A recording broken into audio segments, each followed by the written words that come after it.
Screen दिख रही है सबको? Yes ma'am. Okay.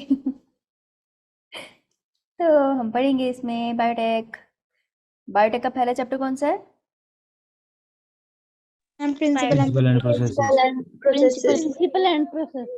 Principal and processes. Yes, ठीक है। इसके अंदर लेकिन हम पढ़ेंगे क्या? आज मैंने कहा था ना, जब नए तरीके से इस वाले यूनिट में क्वेश्चन के साथ थ्योरी करने की कोशिश करेंगे, तो बिल्कुल नए तरीके से हम पढ़ने वाले हैं। ठीक है, तो हम पढ़ेंगे इस चैप्टर को। फिर हम नाम क्या दें, ये भी तो एक सवाल है, नाम क्या दूं मैं इसे? तो मैं इसे नाम दूंगी PYQ पार्ट 1। ओके, बायोटेक पूरी ऐसे करके देखते हैं, फिर देखते हैं ये टेक्निक हम लोगों के लिए कितनी फिजिबल है। फिजिबल हुई तो कंटिन्यू करेंगे, नहीं होगी तो नहीं करेंगे। ठीक है, डोंट वरी। तो तुम्हारे सबके फीडबैक बस ऑनेस्ट देना। जब तुम सबको कॉल आएगा ये पूछने के लिए आपकी पढ़ाई कैसे चल रही है, तो बायो का फीडबैक देना अच्छे से कि ये वाला जो नई टेक्निक से पढ़ रहे हैं ये हमें समझ आ रहा है, या हमें पिछली वाली ही टेक्निक अच्छी लगती है। ठीक है, समझ आई बात? Yes ma'am. ऑनेस्टली बताना ताकि हमें पता चले, राइट? ठीक है, तो हम बायोटेक में पढ़ने वाले हैं, तो बायोटेक में कुछ बेसिक चीजें जान लो, उसके बाद स्टार्ट करते हैं। ठीक है, तो बायोटेक का बेसिक पर्पस क्या है? पहले तो एनसीईआरटी निकालो। मैम निकाल दी। मैम निकाल लिए। मैं भी निकाल लेती हूँ एनसीईआरटी, मेरी दूर पड़ी है। 1 मिनट है, लेके आनी पड़ेगी मुझे, just 1 minute.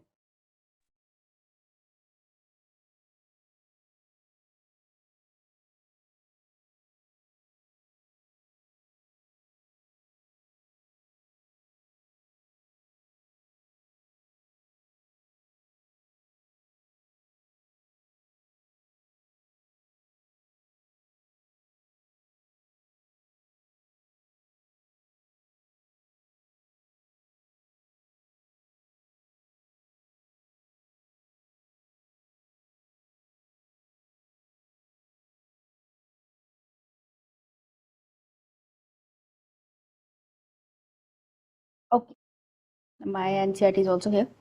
Alright, so page number सबसे पहला कौन सा है? 190, 193। 193। 193 के साथ 192 देखो, हर्बर्ट बॉयर दिख रहे हैं? हर्बर्ट बॉयर, ये मैम। Yo ma'am. ठीक है, इन पे टिक करो।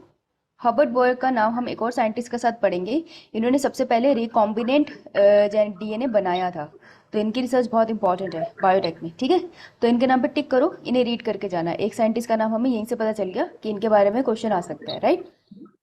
अबाउट तुम पेज नंबर 193 पे। 193 पे तुम्हें बायोटेक्नोलॉजी का सेकंड पैराग्राफ खोलो, और सेकंड पैराग्राफ के अंदर लिखा हुआ है European federation of biotechnology, FBB। अभी तक इसकी फुल फॉर्म तो नहीं आई, पर बन सकती है, राइट? तो पहले तो इसकी जो फुल फॉर्म है उसको अंडरलाइन करो, यूरोपियन फेडरेशन ऑफ बायोटेक्नोलॉजी। ठीक है, अंडरलाइन करी ये वाली, राइट? अब यहीं पे इन्होंने इसकी पूरी डेफिनेशन दे रखी है। कोई पढ़ के सुनाएगा डेफिनेशन क्या दे रखी है बायोटेक की? कौन सा बहादुर बच्चा पढ़ेगा? The integration of the natural science and organism, cell parts thereof, and the molecular analogues for the products and services.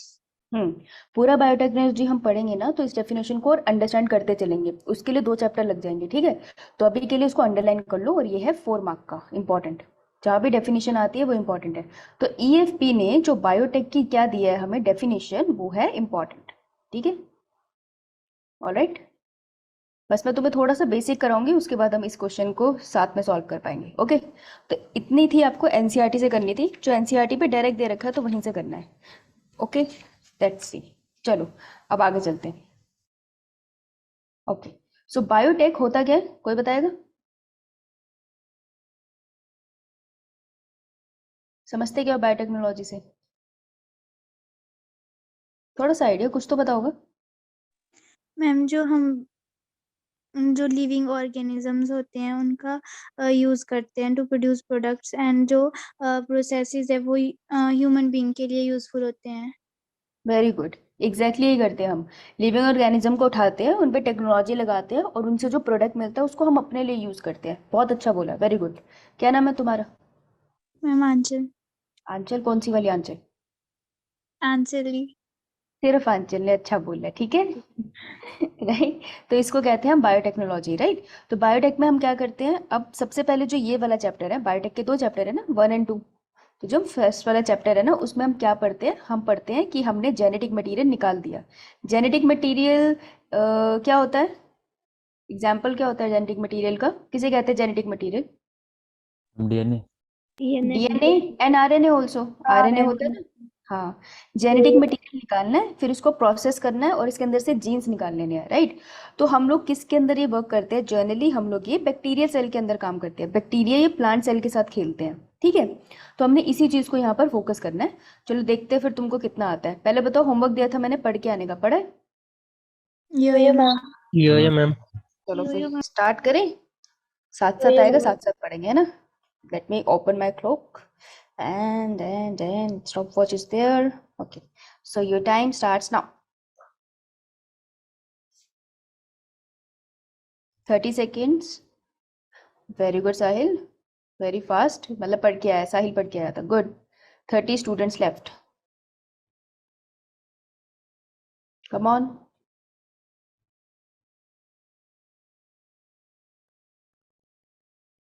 Last 15 seconds. क्या हो गया? Okay, now answers are there. Nandini is here, Tarun is here, Renuka ने भी दिया है। Very good. सबके answer सही है। तरुण ने भी दिया है, आंचल धीमान इज हियर, किरणा का भी आंसर आ गया, कृतिका का भी आ गया। 5 4 3 2 1 स्टॉप। अच्छा, शालिनी का भी है और सान्या का भी आ गया। बाकी बच्चों क्या हुआ? पल्लवी का आंसर दे रहा है। पल्लवी, कल इंटरनेट प्रॉब्लम थी, आज भी इंटरनेट प्रॉब्लम है? 2 दिन तो नहीं होती। तनीषा का भी ले रहा है। तनीषा क्या करती हो तुम? चलो, सो क्वेश्चन नंबर हमारा कौन सा है, ये लिखा है, हाँ, question number 1। The DNA molecule to which the gene of interest is integrated for cloning is called template carrier transformer vector. सबसे पहले जिसने ये चैप्टर पढ़ा उन्हीं को इन टर्म्स का मतलब पता होगा। कौन से टर्म का मतलब पता होगा? ये भी पता होना चाहिए। क्या पता होना चाहिए? जीन ऑफ इंटरेस्ट किसको कहते हैं, ये पता होना चाहिए। क्लोनिंग क्या होता है, राइट। और उसके बाद इन टर्म्स का मतलब पता होना चाहिए। टेम्पलेट किसे कहते हैं, ट्रांसफॉर्मर किसको कहते हैं, कैरियर किसको कहते हैं, वेक्टर किसको कहते हैं, है ना। तो ये सब पढ़ा है तुमने, इन वर्ड्स का मतलब पता है?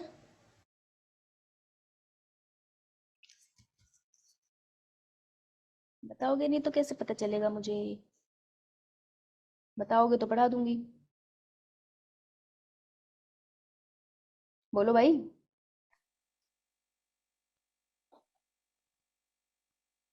इन टर्म्स का मतलब पता है?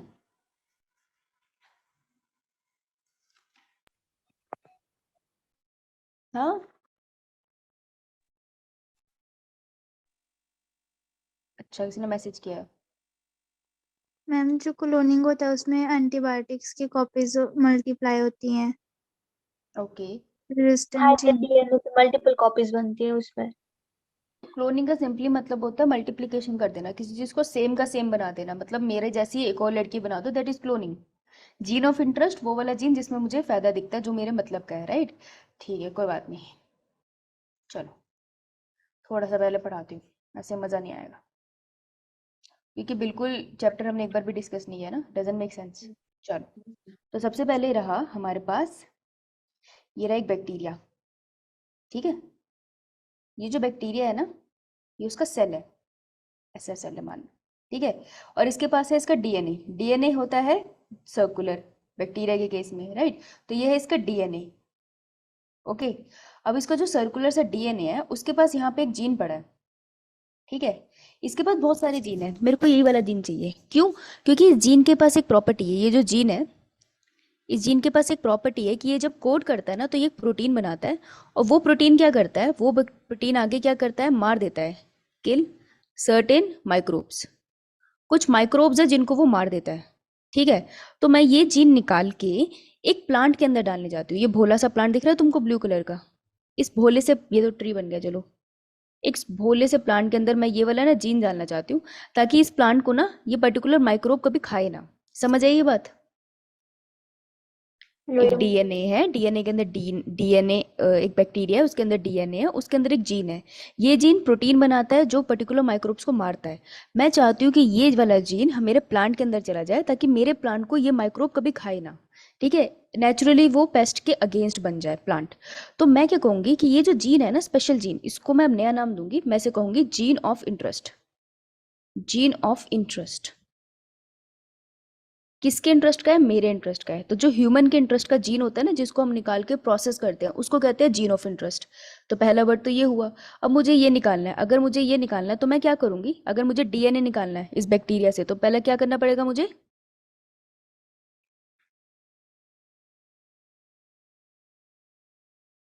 कैसे निकालूं इस डीएनए को बाहर? बोलो। अरे, गुल्लक में पैसे होते तो पैसे कैसे बाहर निकालते हो? मैम रेस्ट्रिक्शन एंजाइम से कट करके। इतनी कॉम्प्लिकेटेड चीज नहीं, सिंपल बता। अगर तेरे पास गुल्लक है, उसमें से पैसे पड़े हैं, तो उसको कैसे निकालेगी बाहर? तोड़ दूंगी। हाँ, तो बैक्टीरिया के सेल को तो तोड़ दूं to extract DNA. Treat cell with enzymes. ऐसे एंजाइम से ट्रीट कर जो उसके सेल को खा जाए, उसके सेल को तोड़ दे। किसको ब्रेक करना है तुमको? ब्रेक किसको करोगी ब्रेक? प्लाज्मा मेम्ब्रेन को ब्रेक करोगी।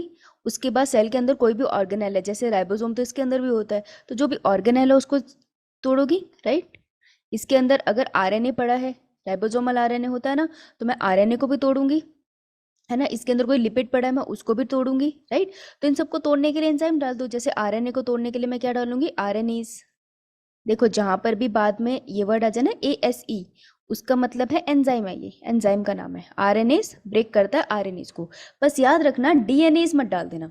अगर तुमने डीएनएज डाल दिया तो वो तो डीएनए को ही डिग्रेड कर देगा ना, तो हमें तो डीएनए ही निकालना था। बस याद रखना, डीएनएज को नहीं डालना। तो नीट का ये क्वेश्चन था 4 मार्क का कि डू नॉट ऐड डीएनएज। ठीक है, वाई? बिकॉज डीएनएज क्या है, ये देखो, जिसके एंड में एस है, इट्स एन एंजाइम। ये एक एंजाइम है दैट डिग्रेड डीएनए। ये तो डीएनए को ही तोड़ देगा, मुझे तो डीएनए निकालना है। ठीक है, तो पहले मैंने सेल को तोड़ दिया अच्छे से, और उसके अंदर से क्या निकाल लिया? Specifically DNA. तो कैसे तोड़ूंगी मैं? कुछ नहीं करना है, ये देखो ध्यान से देखना, आराम से समझो इसे, जल्दी नहीं हमें क्वेश्चन की।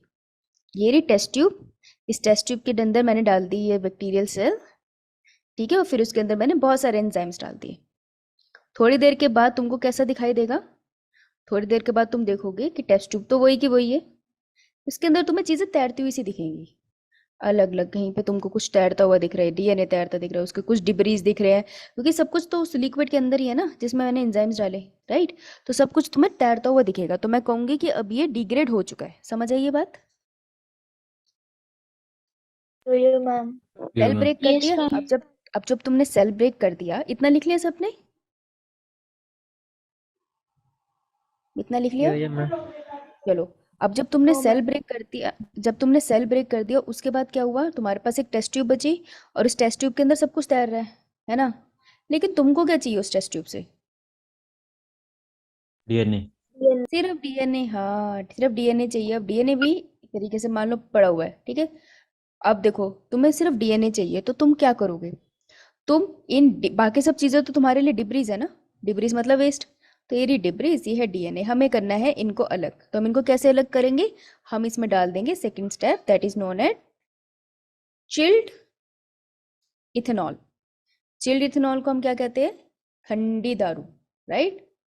तो बिल्कुल ठंडी ठंडी दारू, इथेनॉल इज अल्कोहल ना। तो ठंडी ठंडी दारू जब इसमें डालोगे, उसके बाद क्या होगा कि जो डीएनए है ना, वो ऊपर की तरफ फ्लोट करता है, वो प्रेसिपिटेट हो जाता है इथेनॉल के साथ। तो तुमको डीएनए मटेरियल ऊपर की तरफ दिखेगा, बाकी सारी डिब्रीज नीचे की तरफ बैठ जाएंगी। ओके, अब तुम क्या करोगे? जिससे नीट का क्वेश्चन आता है, दैट इज तुम्हें इस डीएनए को बाहर निकालना है। तो कैसे बाहर निकालोगे? कुछ नहीं, ये बॉटल है, नीचे नीचे डिब्रीज है। हम ये करते भी हैं लैब में, तुम देखना बड़ी क्लासेस में तुम करोगे भी। हम लोग तो लैब में करते थे पोस्ट ग्रेड में बहुत। उसके बाद तुम ये एक लोगे रॉड। हम लोग तो एक कांच की रॉड लेते थे, गोल सी होती है वो, ठीक है। उसको डालो अंदर, और उसको ऐसे स्क्विल कर दो ऐसे। ये रॉड है ना, इसको अंदर डाला टेस्ट ट्यूब में, और ऐसे घुमा दिया मैंने, जैसे नूडल्स खाते हुए नहीं घुमाते, बस वैसे घुमा दो। जैसे नूडल्स खाते घुमाते, वैसे तुम उसको घुमाओगे, तो जो डीएनए है ना, वो इसके आसपास ऐसे रोटेट हो जाता है, इसके साथ लग जाता है। इस प्रोसेस को हम कहते हैं स्पूलिंग।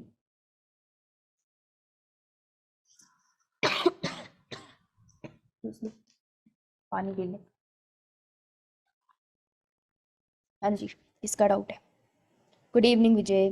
तो इस प्रोसेस को हम कहते हैं स्पूलिंग, कि इस जो रॉड है इसके आसपास डीएनए के थ्रेड लग गया है। तुमको डीएनए ऐसे लगेगा स्टिकी स्टिकी सा कुछ है, ऐसे वियर्ड सा स्टिकी स्टिकी, तो वो इसके आसपास ऐसे चिपक जाता है। मैं इसको बाहर निकालूंगी। तो इस पूरे प्रोसेस को, कि मैंने इसको डाला, ऐसे स्क्रेल किया और बाहर निकाला, इस प्रोसेस को मैं कहूँगी स्पूलिंग। तो स्पूलिंग से तुम जो है डीएनए को फिल्टर कर देते हो। ठीक है, तुमने पूरा का पूरा डीएनए फिल्टर कर दिया। अब देखो इसमें, इस डीएनए में कुछ पार्ट है जीन ऑफ इंटरेस्ट, बाकी सारा तो तुम्हारे लिए किसी काम का नहीं है ना। इतनी बात क्लियर है सबको? तो अब मैंने क्या करी, मैं नई टेस्ट ट्यूब लेती हूँ ताकि हमें कन्फ्यूजन ना हो। तो ये हमारी नई टेस्ट ट्यूब है और इसके अंदर मैंने डीएनए डाल दिया। अब जो मैंने डीएनए डाल दिया, ये रहा मेरा डीएनए। ठीक है, जब मैंने डीएनए यहाँ पे डाला, उसमें मुझको पता है मेरा जीन ऑफ इंटरेस्ट ये रहा, बाकी सारा डीएनए भी पड़ा है। डीएनए नहीं टूटेगा, डीएनए नहीं टूटेगा, क्योंकि उसको तोड़ने के लिए कोई एंजाइम नहीं डाला था। ये मेरा है जीन ऑफ इंटरेस्ट, जिसको मैं GOI शॉर्ट फॉर्म में लिखती हूँ। ठीक है, और ये मेरा पूरा डीएनए। अब मुझे जीन ऑफ इंटरेस्ट हटाना है हमारे पूरे डीएनए से, क्योंकि मुझे सिर्फ वो जीन चाहिए बैक्टीरिया का। अब मैं इसको काटूंगी। तो काटने के लिए कौन से एंजाइम्स आते हैं बायोटेक में? कौन होती है Kainchiya? Restriction engine. Restriction enzyme. Restriction enzymes, right, इनको हम कहते हैं सीजर्स, राइट। तो अब आएंगे मॉलिक्यूलर सीजर्स। तो इस स्पूलिंग पे एक नीट का क्वेश्चन बनता है 4 मार्क का, लिख लिया ना सबने? तो ये रहा मॉलिक्यूलर सीजर्स। ठीक है, और इसको हम एक और नाम से जानते हैं, that is restriction enzyme. Restriction enzyme क्या खास बात होती है इनमें? स्पेसिफिक साइड से काटते हैं। स्पेसिफिक साइट से काटते हैं। ठीक है, ये वो एंजाइम्स है जो डीएनए को भी एक स्पेसिफिक लोकेशन से काटते हैं, आरएनए को भी एक स्पेसिफिक लोकेशन से काटते हैं। हम फोकस करेंगे डीएनए के ऊपर सिर्फ। बात clear? Ma'am. Just give me. अगर मुझे प्लांट सेल को तोड़ना है ना, तो उसके लिए मुझे काइटेनियस एंजाइम डालने पड़ेंगे जो उसको तोड़े। अगर बैक्टीरियल सेल तोड़ना है तो एंजाइम अलग चलेंगे। तो इस प्रोसेस में जब तुम सेल को तोड़ रहे हो, बैक्टीरिया का सेल है, प्लांट का सेल है, एनिमल का सेल है, तो सेल के अकॉर्डिंग एंजाइम डलते हैं। ठीक है, तो डिफरेंट डिफरेंट एंजाइम्स चलेंगे। Okay ma'am. ओके, ठीक है। अभी आगे मॉलिक्यूलर सीजर्स हमारी। अब मॉलिक्यूलर सीजर्स ना हमने किस में पढ़नी है? डीएनए में स्पेसिफिकली। ठीक है, तो डीएनए की जो मॉलिक्यूलर सीरीजेस है उनको हम दो टाइप से पढ़ सकते हैं, दो तरीके की होती है, डिपेंड करता है कहाँ पे डीएनए को काट रही है। ठीक है, एक होती है एंडोन्यूक्लियसिस। हाँ, तो अगर मैं इनको न्यूक्लियसिस लिख दूं तो भी गलत नहीं होगा ना? न्यूक्लियसिस क्यों? क्योंकि ये न्यूक्लिक एसिड को काट रही है। ठीक है, एक होती है एंडोन्यूक्लियसिस, एक होती है एक्सोन्यूक्लियसिस। तो पता है मॉलिक्यूलर सीजर करती क्या है? वो कुछ नहीं करती। ये रहा मेरा डीएनए, ठीक है, अब वो पूरे डीएनए पे जाएगी। लेट्स से यहाँ पर आ गई मॉलिक्यूलर सीजर। अब ये पूरे डीएनए को घूरती है, अच्छे से स्टडी करती है, पूरे डीएनए पे सर्कल लगा देगी, घूमते घूमते घूमते घूमते वो जगह ढूंढ रही है जहाँ पे उसने अटैच होना है। ठीक है, तो वो पूरे डीएनए पे घूमेगी जब तक उसको अपनी साइट नहीं मिलती। ठीक है, तो एंडोन्यूक्लियसिस और एक्सोन्यूक्लियसिस का फर्क कैसे है कि एंडोन्यूक्लियसिस डीएनए को बीच में कहीं से काटेगी और एक्सोन्यूक्लियसिस डीएनए को कॉर्नर से काटेंगे। ठीक है, इतनी बात समझ में आई? मैम। ओके, एंड हाँ बोलो, क्या हुआ?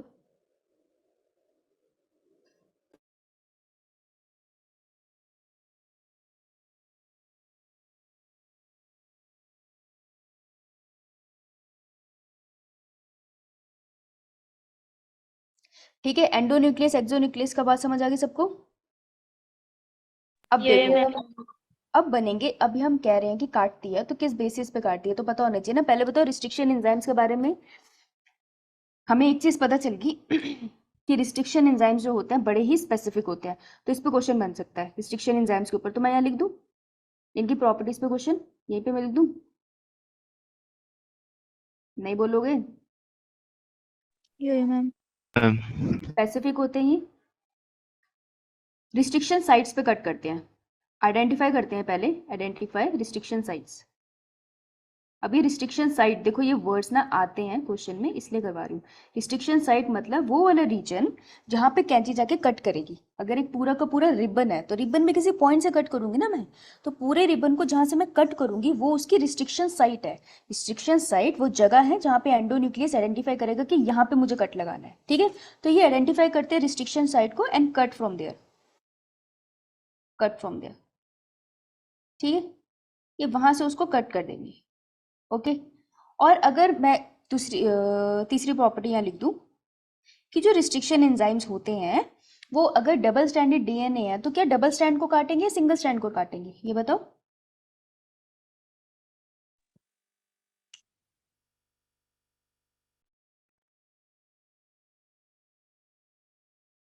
बहुत डबल स्ट्रैंड्स ऑफ डीएनए। अरे कोशिश तो करो बोलने की। दोनों स्ट्रैंड को काटेंगे, एक को काट के फायदा नहीं होगा ना, तो दोनों स्ट्रैंड को वो काट सकते हैं, ठीक है। तो उनके पास कैपेबिलिटी है कि वो दोनों स्ट्रैंड्स को काट सकते हैं। अब डिपेंड करता है वो किस लोकेशन से काट रहे हैं। ओके, इसके बारे में हम आगे पढ़ेंगे, don't worry about it, right.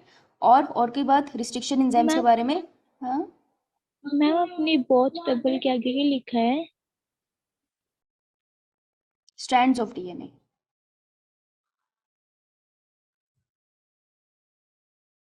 मैं अगले पेज पे लिख देती हूँ, कोई बात नहीं। हाँ, कंफ्यूजन हो रही है तो अच्छा। और रिस्ट्रिक्शन साइट की जो वो होती है, आप जिसकी बात कर रहे हो रिस्ट्रिक्शन साइट्स ना, तो रिस्ट्रिक्शन साइट हमेशा पैलिंड्रोमिक होती है। पैलिंड्रोमिक मतलब दोनों तरफ से रीड करने पे एक ही आएगा उस पे। स्टॉमिक सीक्वेंस। पैलिंड्रोमिक सीक्वेंस मतलब है लेफ्ट से राइट पढ़ो, राइट से लेफ्ट पढ़ो, बात एक ही है। जैसे कि GAATC है ना, ये होती है एक सीक्वेंस की कुछ और होती है। GAATTC, GAATTC, इसी को मैं यहाँ लिख लूँ GAATTC। क्या सही पेयरिंग करी है मैंने? मैम जी इसमें लिखा आपने। सी लिखना है, थैंक यू। हाँ, सही पेयरिंग है अब? यो मैम। ठीक है, यो मैम। तो हम कहते हैं पैलिंड्रोमिक सीक्वेंस कि मैं लेफ्ट से राइट पढ़ रही हूँ जब, और राइट से लेफ्ट पढ़ रही हूँ तो सेम ही चीज़ पढ़ रही है, ठीक है। तो जो रिस्ट्रिक्शन साइट्स होती है वो ऐसी होती है। तो वो जो हमारा मॉलिक्यूलर सीजर है, रिस्ट्रिक्शन एंजाइम है, वो इस साइट को ढूंढ रहा होता है, जहाँ पर ये मिली वहीं पे काट देगा, ठीक है। अब जब ये काटेगा ना तो दो तरीके के एंड्स बन सकते हैं किसी भी डीएनए में, ठीक है। तो ये तुमको पता होने चाहिए। दो तरीके के एंड्स कैसे होते हैं, एक होते हैं ब्लंट एंड्स, सुना है?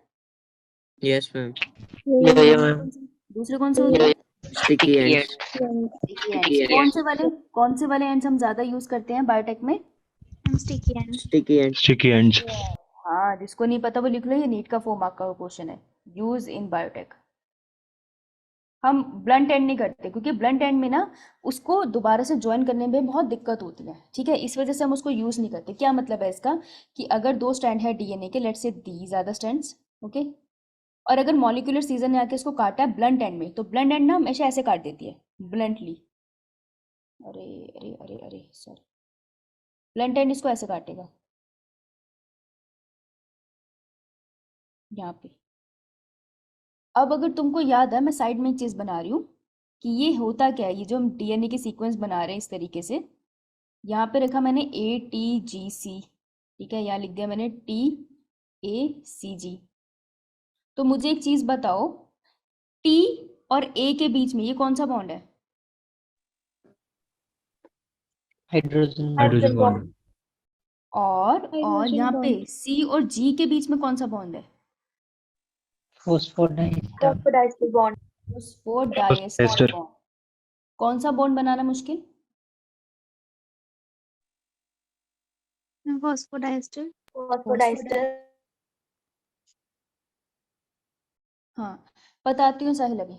फॉस्फोडाइस्टर बॉन्ड बनाना मुश्किल, हाइड्रोजन बॉन्ड तो ऐसे ही बन जाता है, उसको एंजाइम की जरूरत नहीं पड़ती। एंजाइम की जरूरत पड़ती है फॉस्फोडाइस्टर बॉन्ड को, ठीक है। तो देखो, ब्लंट एंड जब बना, अब अपन ने करना पड़ेगा, एक तो हम, अगर मैंने यहाँ पे अपना जीन ऑफ इंटरेस्ट लगाया, पहले तो फॉस्फोडाइस्टर बॉन्ड भी बनाना पड़ेगा और हाइड्रोजन बॉन्ड भी बनाना पड़ेगा। यहाँ काम ना थोड़ा दिक्कत होती है इन एंड्स को बनाने के लिए। तो ब्लंट एंड्स हम यूज नहीं करते, हम यूज करते हैं स्टिकी एंड। स्टिकी एंड में हम क्या करते हैं, हम दोनों स्ट्रैंड को डेस्परेट कर देते हैं। किसके लिए हम डेस्परेट कर देते हैं? उनको हाइड्रोजन बॉन्डिंग के लिए। तो स्टिकी एंड्स कुछ इस तरीके से बनेंगे, ऐसे स्ट्रैगरिंग एंड भी कहते हैं इनको, ठीक है। कुछ इस तरीके से बनेंगे, ऐसे काटोगे तुम डीएनए को, वो एंड जैसे फ्री हो जाएंगे। Let's see, this is 3 prime to 5 prime, this is 5 prime to 3 prime. अब ये रहा 3 प्राइम, ये इसका 5 प्राइम यहीं तक है, ये इसका 3 प्राइम था और ये इसका 5 प्राइम हो गया, कैसे भी लगा लो, ओके। तो स्टिकी एंड जो होते हैं वो ऐसे हैंगिंग एंड्स होते हैं, तो उसमें हाइड्रोजन बॉन्ड्स के लिए ना जो नाइट्रोजनस बेसिस होते हैं वो इतने डेस्परेट होते हैं कि स्टिकी एंड बहुत जल्दी से कंबाइन कर जाते हैं, हमारी ज़्यादा मेहनत नहीं लगती, तो स्टिकी एंड हमेशा प्रेफर किए जाते हैं। इतनी बात समझ आई? पक्का? यो मैम। ठीक है। मैम अच्छा। स्टिकी एंड में 3 प्राइम ही होते हैं। हम्म, क्या स्टिकी एंड में फर्स्ट एंड में 3 प्राइम ही है। नहीं, 3 प्राइम 5 प्राइम हमेशा एंड डिफरेंट होंगे, तो देखने में लग रहा है। अच्छा, मैंने ये 5 लिखा है यार मैंने मुझे 5 के ऊपर ऐसे बनाने की आदत है, इसलिए कंफ्यूजन हो रही होगी, सॉरी। अब ठीक है? यो मैम। सॉरी। ओके बेटा, तभी समझ आएगा अगर पढ़ के आए हो। पक्का समझ आया अभी तक जो मैंने बोला?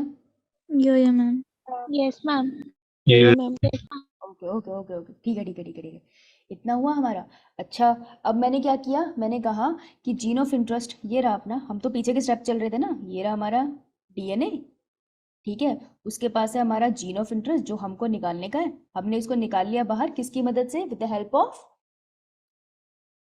Of molecular molecular scissor. Scissor. Molecular scissor. बोलो यार, तभी बात बनेगी।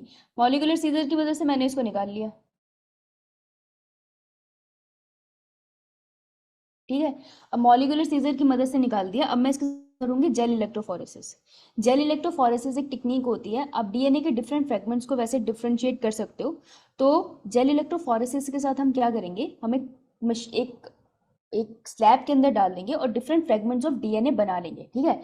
अब ऐसे तुम सिर्फ एक सेल के साथ थोड़ी कर रहे होंगे, पीछे जाए अगर हम, तो यहाँ पे बहुत सारे सेल डाले होंगे हमने बैक्टीरिया के, और उसके अंदर से हम अपना जीन ऑफ इंटरेस्ट निकालने की कोशिश कर रहे होंगे, क्योंकि जरूरी थोड़ी है मेरे एंजाइम परफेक्टली पहले सेल को डिस्ट्रॉय करे और कोई गड़बड़ी ना हो।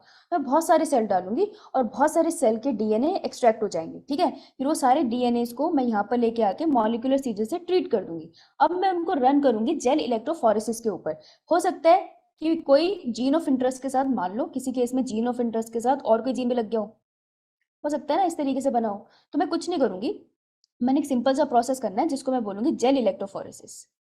तो gel electrophoresis different fragment of DNA को अलग करने में मदद करता है। अब एक क्वेश्चन है साहिल का कि मैम अगर ये बैक्टीरिया का सेल है, एक अच्छा क्वेश्चन है ये, कि अगर ये बैक्टीरिया का सेल है तो बैक्टीरिया के सेल के पास अपना डीएनए होता है, ठीक है, और उसके पास ये जो रिस्ट्रिक्शन एंडोन्यूक्लियसेस होते हैं ये प्रेजेंट होते हैं। हमने ये जो रिस्ट्रिक्शन एंडोन्यूक्लियसेस मॉलिक्यूलर सीजर की बात कर रहे हैं, हमें कहाँ से मिली थी? ये हमने बैक्टीरिया से निकाली थी। तो अगर बैक्टीरिया के अंदर ऑलरेडी ये मॉलिक्यूलर सीजर पड़ी है, क्या हुआ, मैं सीजर ही बना रही हूँ, ठीक है। अगर बैक्टीरिया के अंदर ऑलरेडी मॉलिक्यूलर सीजर पड़ रही है तो ये बैक्टीरिया के डीएनए को क्यों नहीं खाती?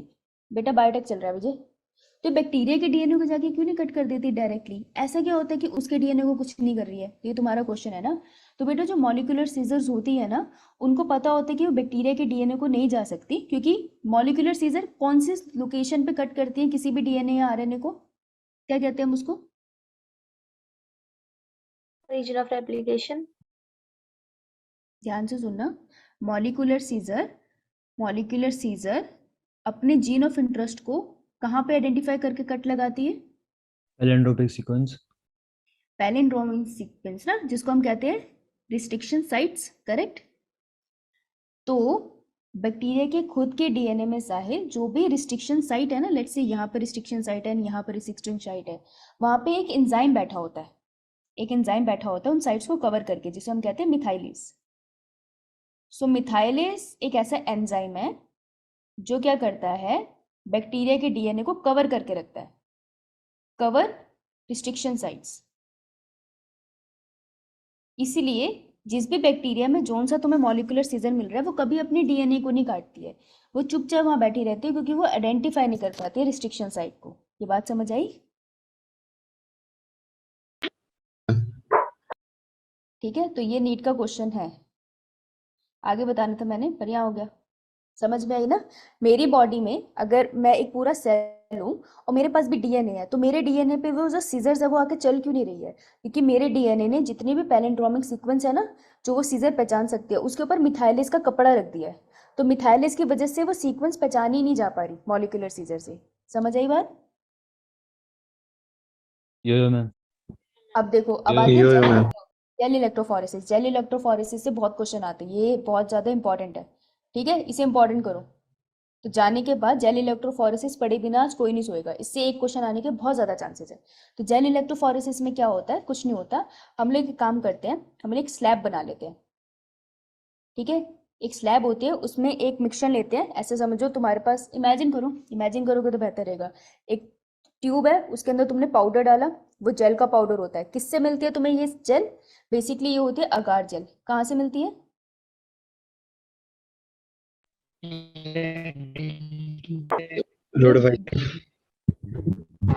जी स्क्वेयर से मिलती है, ग्रेसिलेरिया जेलिडियम।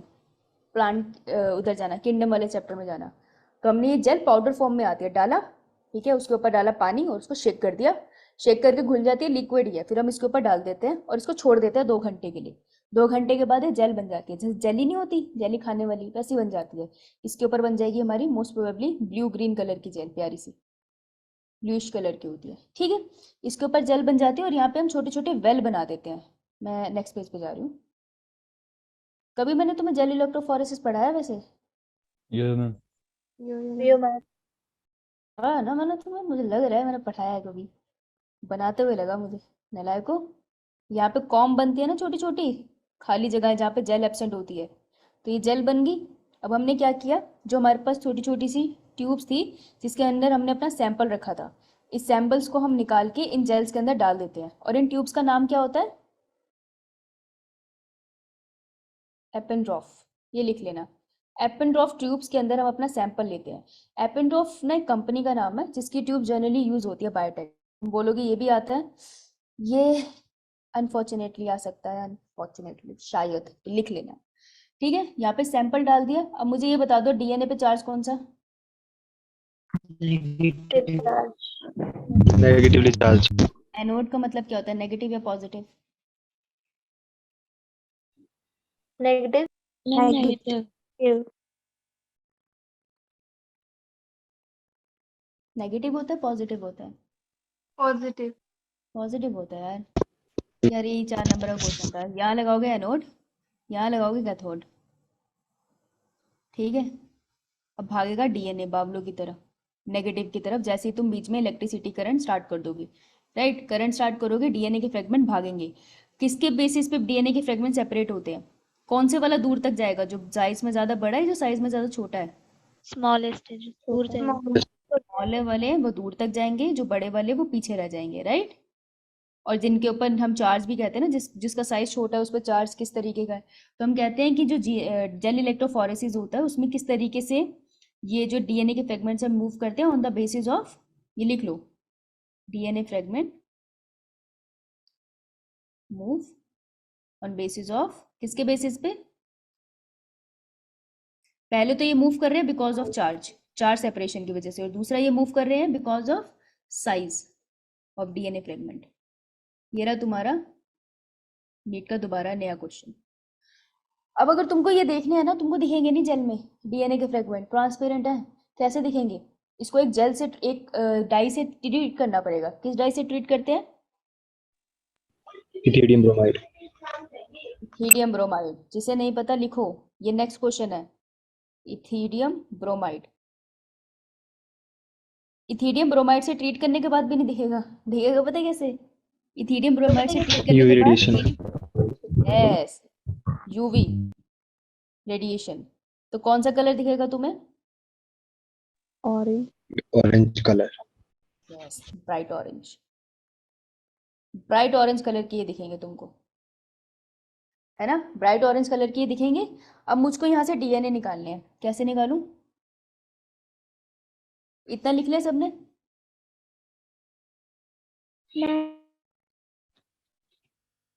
Yes ma'am. एक सीक्वेंस में इसलिए करा रही हूँ क्योंकि फिर सीक्वेंस में रिवाइज हो जाएगा चैप्टर। इथेरियम ब्रोमाइड का लिखा लिया ना, ऑरेंज कलर के दिख गए। कंपनी है तो इसकी कुछ करो और जो नंबर ओके। अब मैंने इथेरियम ब्रोमाइड से ऑरेंज कलर के बैंड निकल गए। अब मुझको ये निकालने हैं, तो मैं यहाँ पे छोटा सा बना रही हूँ ये जेल इलेक्ट्रोफोरेसिस का चेम्बर। समझ आ रहा है या नहीं? सच बताना। Yeah, ma'am. अगर मुझे ये निकालना है तो मैं कैसे निकालूंगी? अगर तुम्हारे मान लो तुम्हारे सामने फसलें लगी हैं, गोभी लगी है, लेट से तुमको गोभी निकालनी है, तो कैसे निकालोगे? काट के। है काट के हम खेतों में हाथ काट लेंगे। उखाड़ लेगा ना, उखाड़ लेगा ना लिटरली। तो बस इस मैम जेल को भी प्रीवियस स्लाइड। अच्छा, इसने मेरा सारा फ्लो खराब कर दिया।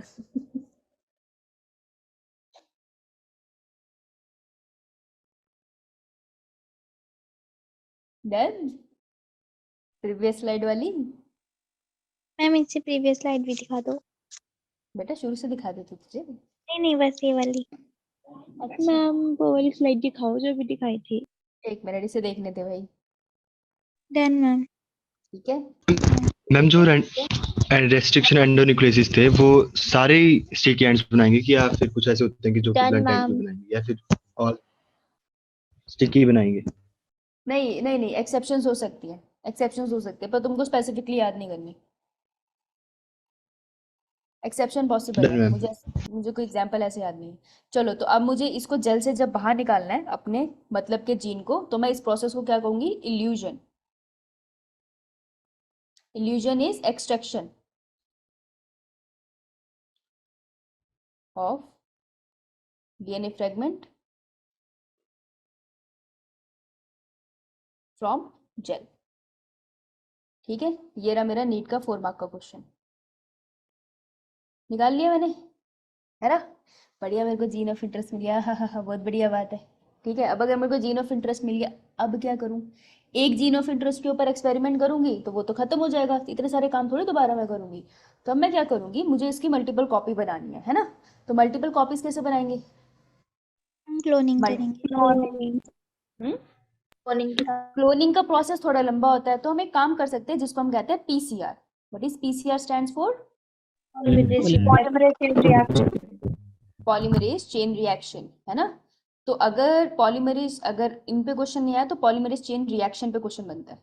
इस चैप्टर से 6 से 9 क्वेश्चन आते हैं एक एग्जाम में नीट के, तो एक क्वेश्चन इससे पक्का बनता है। पॉलीमरेज चेन रिएक्शन क्या होता है? मेरे पास एक छोटा सा सेगमेंट है, डीएनए का फ्रेगमेंट है, ये मेरा जीन ऑफ इंटरेस्ट है, मुझे इसकी मिलियंस कॉपी बनानी है। तो मिलियन कॉपी बनाने के लिए मैं इसको एक मशीन में डाल दूंगी जिसे पीसीआर बोलूंगी, और वहां पे इसकी मिलियन कॉपी बन जाएगी। तो उस पीसीआर मशीन में 3 स्टेप होते हैं। सबसे पहला स्टेप क्या होता है? हम डीनेचुरेशन। डीनेचुरेशन। अच्छा ठीक है, चलो मैं 2 मिनट के लिए पीसीआर रोकती हूँ, मैं टाइम अभी देखा। आओ थोड़े से क्वेश्चन करते हैं, ठीक है? स्टार्ट करूँ? यो मैम। चल स्टार्ट। ये तो तुम कर लोगे अब। 20 सेकेंड, 20 सेकेंड। थोड़े से आंसर आया मुझे अभी तक, बाकी का है?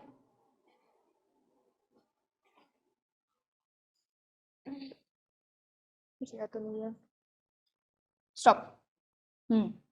अरे वाह, सारे आंसर आए। रिया, शालिनी, शायना, रेणु, शिखा, नंदिनी, संजना, प्रतिभा, हेमराज, राब्या, तरुण, पल्लवी, कृतिका, आंचल, साहिल, आंचल, अनीश, गुरप्रीत, तनीषा। वेरी गुड यार, समझ आ गया तुमको इसका मतलब? The cutting of DNA at specific location became possible with the discovery of, कौन है जो काटता है? कैंची, क्या कहते हैं उसको? Answer would be C. लेकिन यहाँ पे क्वेश्चन खत्म नहीं होता। सिलेक्टेबल मार्कर्स क्या होते हैं? सिलेक्टेबल मार्कर्स होते हैं, जब मैं तुमको थोड़ा सा एक रिस्ट्रिक्शन एंजाइम समझाऊंगी, पीबीआर 322। पीबीआर 322 ये आर्टिफिशियल रिस्ट्रिक्शन एंजाइम है। जब मैं इसका समझाऊंगी ना, तुमको कल ही समझा पाऊंगी आई गेस, तब तुम्हें बताऊंगी कि सिलेक्टेबल मार्कर यूज होते हैं आइडेंटिफाई करने के लिए कि कौन सा सेल हमारा ट्रांसफॉर्म हुआ है और कौन सा नहीं। मतलब मेरे इंटरेस्ट का सेल कौन सा है कौन सा नहीं, उसके लिए सिलेक्टेबल मार्कर्स यूज होते हैं। ठीक है, लाइगेजेस क्या होते हैं? एजिस लगा है ना, तो लाइगेजेस होते हैं हमारे एएससी लिखा, ये होते हैं हमारे एंजाइम जो क्या करते हैं? जोड़ते हैं, ज्वाइन करते हैं। किसको? फॉस्फोडाइएस्टर बॉन्ड जोड़ने के काम आते हैं। ठीक है, तो वो फॉस्फोडाइएस्टर बॉन्ड टूटता था ना, उसको जोड़ने के काम आते हैं। प्रोप क्या होते हैं? सिंगल स्ट्रैंड होता है ये, किसका? स्ट्रैंड ऑफ डीएनए कह लो, ये आरएनए का भी होता है। सिंगल स्ट्रैंड ऑफ डीएनए या आरएनए होता है, जिसको हम क्या करते हैं, ये यूज होते हैं। जैसे मेरे पास सिंगल स्ट्रैंड है HIV वायरस का, ठीक है, तो मैंने उसका सिंगल स्ट्रैंड उसके आरएनए का रखा हुआ है। अब मुझे जानना है कि जो मेरे पास सैंपल है इसके पास भी वो मतलब इस सैंपल में ये HIV वायरस का RNA है या नहीं। तो मैं क्या करूँगी, इसको PCR करके इसमें डाल दूंगी। तो अगर ये एक सिंगल स्ट्रैंड है, इसको अपने वाले मिलेंगे, मैं इसको भी ट्रीट करूंगी ना केमिकली, तो यहाँ पे भी यहाँ लिखते हैं यार मैं। तो मान लो मेरे पास सिंगल स्ट्रैंड है, किसका, वायरस का प्रॉप पड़ा है मेरे पास, ठीक है। और मुझे जानना है कि ये सैंपल है, जो टॉम का सैंपल है उसकी बॉडी में ये वायरस है या नहीं। तो मैंने इसको केमिकली ट्रीट किया, तो अगर मैं अपना सिंगल स्ट्रैंड यहाँ पर डाल दूंगी तो ये क्या बना लेगा, डबल स्ट्रैंडेड स्ट्रक्चर। फिर मैं एक्सट्रैक्ट करके इसको एनालाइज कर सकती हूँ ना। तो प्रोब क्या होते हैं, प्रोब यूज होते हैं आपको पता लगाने के लिए कि किसी सैंपल में वो particular type of gene, particular type of genetic material है या नहीं। आइडेंटिफिकेशन में बहुत काम आते हैं, ठीक है। तो प्रोब सिंगल स्ट्रैंडेड DNA या RNA होते हैं। इतनी बात समझ आई? Yeah, ma'am. बाई चांस नहीं भी आई तो तुमको क्या करना है, याद रखना, क्योंकि ये प्रेजेंटेशन तुमको मिल जाएगी। एक सिंपल एक लाइन में लिख लेना, लाइगेज क्या है, प्रोब क्या है, रिस्ट्रिक्शन एंजाइम क्या है, सिलेक्टेबल मार्कर क्या है। क्योंकि नीट इन टॉपिक को इम्पोर्टेंस देता है, तभी उसने तो ऑप्शंस में ये डाले है ना। तो इसको लिख लेना। ओके, हम सब अब नीट की तैयारी कर रहे हैं, तो हमें साथ साथ करना है। तुम्हें ज़्यादा टाइम नहीं लगेगा यार, क्वेश्चन करा दिया ना, तुमको सिर्फ एक लाइन लिखनी है, लाइगेज की डेफिनेशन, जो तुम्हें समझ आती हो। और डेफिनेशन में ये नहीं लिखना होता, जैसे बता देती हूँ, लाइगेज है ना, तो ये नहीं लिखना इट इज एन एंजाइम,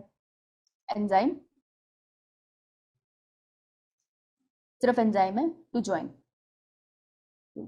किसको ज्वाइन करना है, या लिख लो, फॉस्फोडाइस्टर बॉन्ड ज्वाइन करने के काम आ रहा है। समझ आई? तो शॉर्ट में लिखना है, it is N, that is Y, this is Y, whereas, ये सब वर्ड नहीं लिखनी है, ठीक है। तभी शॉर्ट नोट्स बनते हैं। Got it?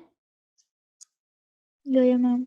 बहुत बढ़िया, लंबे नोट्स नहीं बनाने हमने। चलो डू दिस वन, ये इजी है, ध्यान से सुनोगे तो।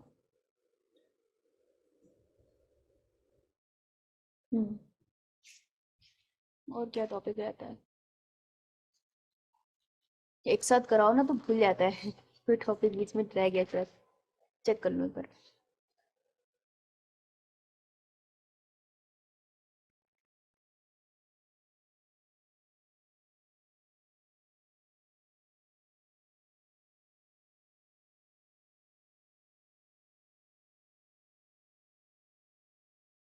Five, 4, 3, 2, 1, stop. बहुत कम आंसर आया है, क्या बात, डर गए? बहुत कम आंसर आया है। चलो, विच of the following is a case of wrong matching.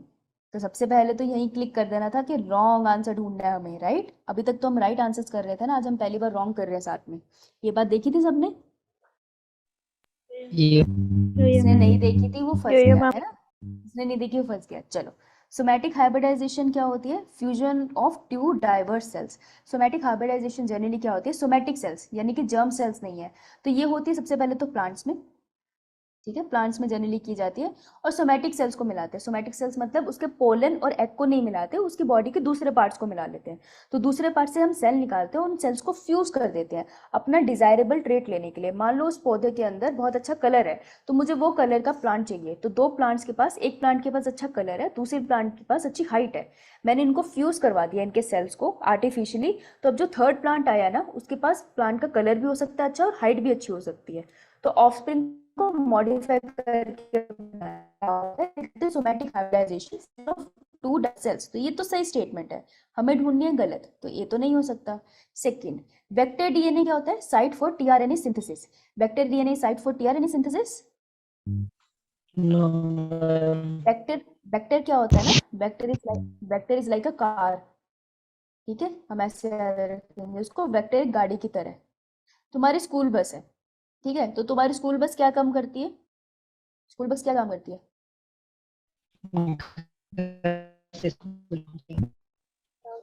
तुमको घर से स्कूल लेके जाती है, स्कूल से घर लेके आती है, तो तुमको कैरी करती है।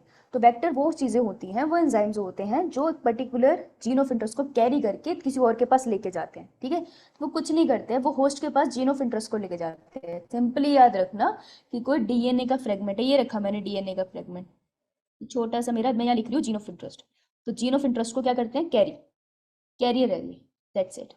तो साइट फॉर टीआरएनए सिंथेसिस थोड़ी है ये, तो ये स्टेटमेंट होगी गलत। हमें ढूंढना क्या था,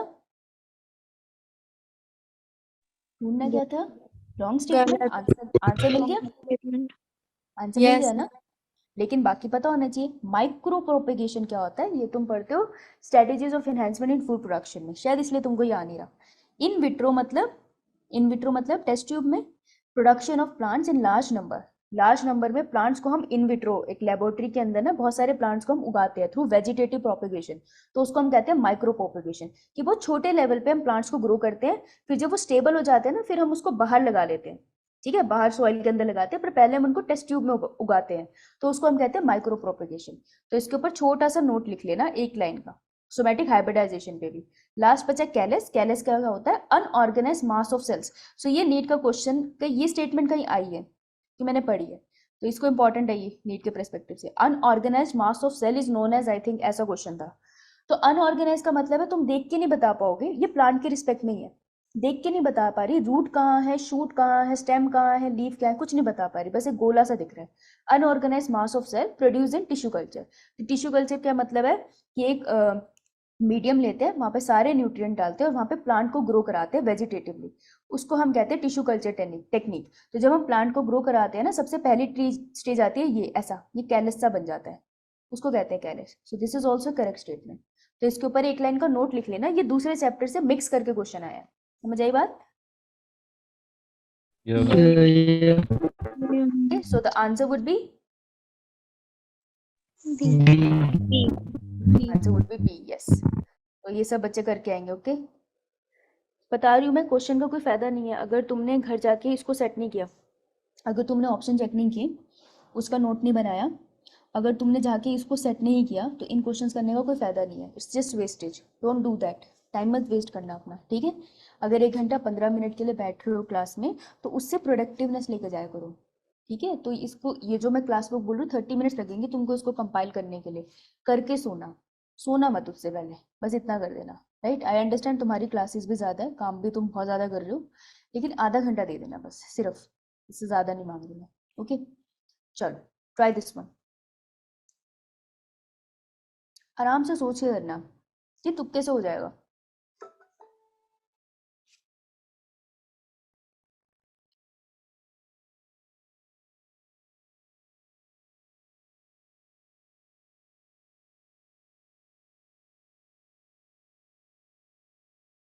ट्वेंटी सेकेंड्स हो गया, 45 सेकेंड्स होंगे इसके लिए, क्योंकि थोड़ा घबरा जाते हैं बच्चे क्वेश्चन देख के, पर क्वेश्चन आसान है।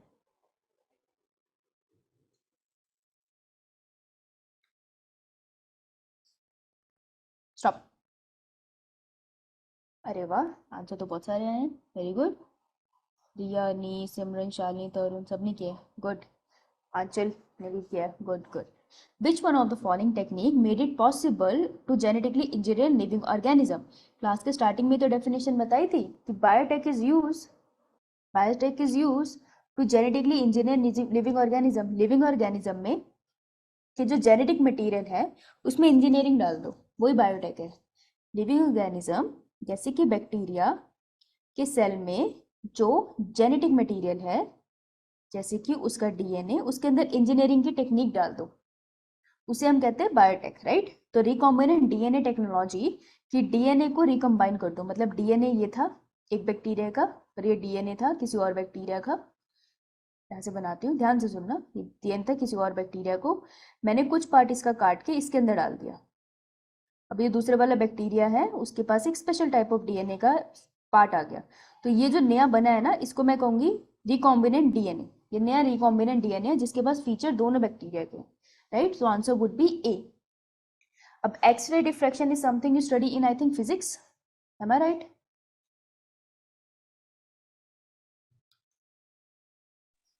एक्सरे डिफ्रैक्शन फिजिक्स में पढ़ते हो, हैवियर आइसोटोप लेबलिंग तुम केमिस्ट्री में पढ़ते हो, हाइब्रिडाइजेशन जिसमें तुम करते हो ना एलिमेंट्स के बॉन्ड आपस में ऑर्बिट्स हाइब्रिडाइज होते हैं, तो मैम। एक स्टेबल ऑर्बिट बनता है, तो ये केमिस्ट्री में पढ़ते हो।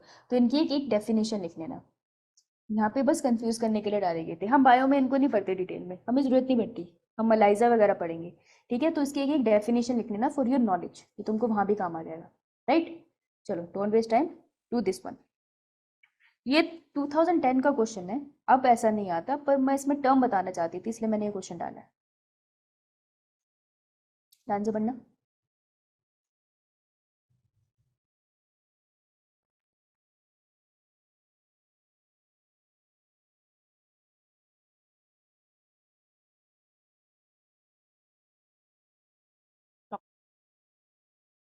हाँ, ये आंसर सबको आता था है, सबका सही है। Which of the following are used in gene cloning? Gene cloning में जीन का क्लोन बनाने के लिए, मतलब एक जीन है मेरे पास, उसके जैसे मुझको सेम जीन बनाना है। ये जीन था मेरे पास और मुझे उसके जैसे बहुत सारे जीन बनाने हैं, तो इसको करने के लिए किसकी मदद चलेगी? Which of the following are used? Nucleoids की जरूरत होगी, लोमाजोम्स की होगी, मीजोजोम्स की होगी, या प्लाज्मिड। तो इसमें इन तीनों वर्ड्स का मतलब ही नहीं बन रहा, सिर्फ प्लाज्मिड का मतलब बन रहा है। प्लाज्मिड्स यूज होते हैं, ठीक है। प्लाज्मिड्स क्या होता है ये बात करती हूँ। न्यूक्लियोइड्स क्या होते हैं? न्यूक्लियोइड सुना है? ये यस नहीं है, मैम। क्या होता है? मैम सोना यस। है, सुना ही है। अच्छा, न्यूक्लियेट क्या होता है? बैक्टीरिया का जो सेल होता है ना, बैक्टीरियल सेल, बैक्टीरियल सेल में न्यूक्लियस तो नहीं होता, प्रोक्रियोटिक सेल है ये। तो प्रोक्रियोटिक सेल में न्यूक्लियस नहीं होता, लेकिन जेनेटिक मटेरियल ऐसे घूम नहीं रहा होता, वो भी किसी लोकेशन में पड़ा होता है। तो जहाँ पे maximum amount of genetic material पड़ा है, ठीक है, उस वाले रीजन को हम कहते हैं न्यूक्लियोइड। तो ये तुम्हारा सेकेंड चैप्टर का पार्ट है 11th ग्रेड का। न्यूक्लियोइड पे क्वेश्चन बनता है, इट्स इंपॉर्टेंट, इसकी डेफिनेशन आनी चाहिए तुम्हें। तो न्यूक्लियोइड कुछ नहीं होता है, वो रीजन होता है जहाँ पे जेनेटिक मटेरियल होता है, region where genetic material of prokaryote present. Maximum genetic material यहाँ पर प्रेजेंट होता है इस रीजन में। माइक्रोस्कोप के अंदर डार्क कलर का दिखता है ये। लोमाजोम्स होते हैं, फंगस वगैरह के अंदर तुम्हें बहुत दिखते हैं, और मीजोजोम भी ऑलमोस्ट सेम स्ट्रक्चर्स होते हैं। मीजोजोम तुमको स्पेसिफिकली मिलते हैं बैक्टीरिया में, वह लोमाजोम्स तुमको मिलते हैं इवन प्लांट सेल्स के अंदर भी मिल जाते हैं, फंगल सेल के अंदर भी मिल जाते हैं।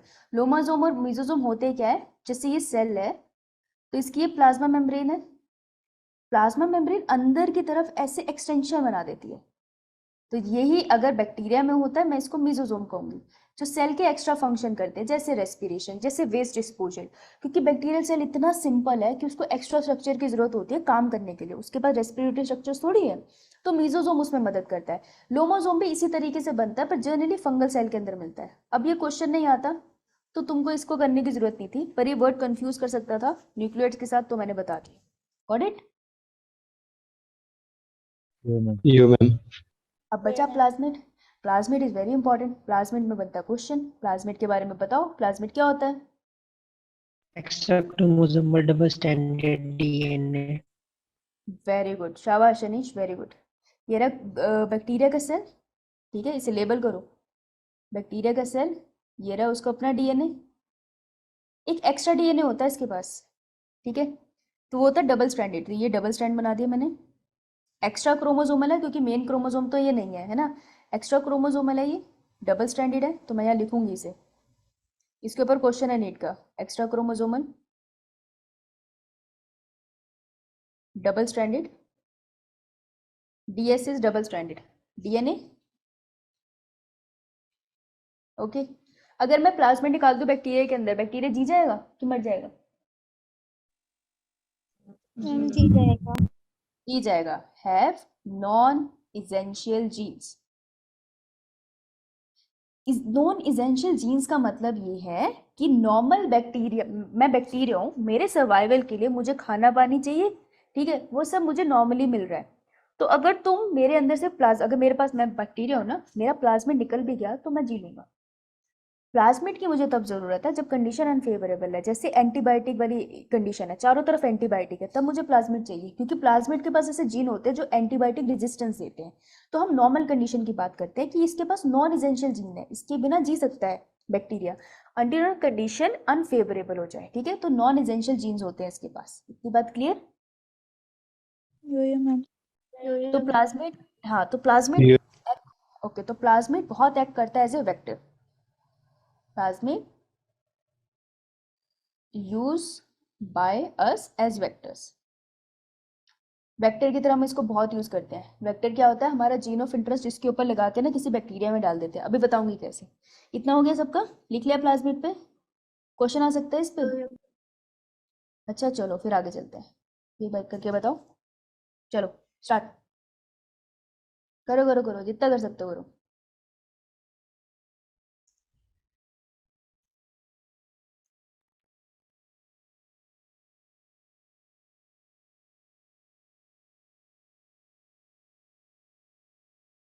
जितना कर सकते हो उतना करो।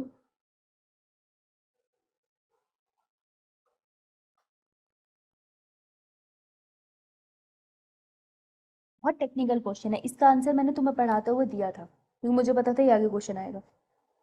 स्टॉप। बहुत टेक्निकल क्वेश्चन है लेकिन गलत हो सकता है। क्वेश्चन में ढूंढना क्या है, करेक्ट स्टेटमेंट या incorrect statement?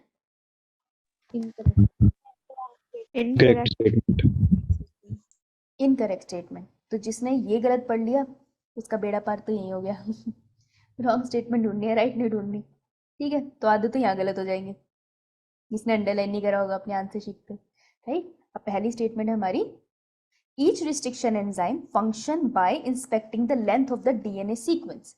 Restriction enzyme can ची, वो पूरे डीएनए की सीक्वेंस, पूरे डीएनए, अगर ये डीएनए है लेट्स से, तो वो पूरे डीएनए की लेंथ को स्टडी करती है अपने साइड ढूंढने के लिए। क्या ये बात सही है? Yeah, man. ये सही है, क्योंकि तुमको याद है मैंने ऐसे बनाया था और मैंने ऐसे उसको एंजाइम को ऐसे घुमाया था। वो मैंने डायग्राम इसीलिए बनाया था ताकि ये ऑप्शन करेक्ट तुम्हें समझ आए। ये स्टेटमेंट सही है, वो स्टडी करती है। ये तो सही है, मुझे तो गलत चाहिए। They cut the strand, restriction enzyme मतलब scissor cut the strand of DNA at palindromic site. क्या ये बात सही है? Yeah, man. बिल्कुल सही है, ये तो हमने लिख के देखा है। ये है useful in genetic engineering, useful है genetic engineering. Yeah, man. Yes ma'am. Yeah, man. Sticky ends can join by using DNA ligase. बेटा स्टिकी एंड्स तो ये थे, है ना, ये रहा ए, ये रहा टी। इसको ज्वाइन करने के लिए तुमको डीएनए लाइगेज नहीं चाहिए, तुम इन एंड्स को पास लेकर आओ। ये यहाँ पड़ा ए और ये पड़ा मेरा, यहाँ पर पड़ा था टी। मैंने एक्सपेरिमेंट में क्या किया, इनको एक ही टेस्ट ट्यूब में डाला। ए अपने आप ही टी के साथ बॉन्ड बना देगा।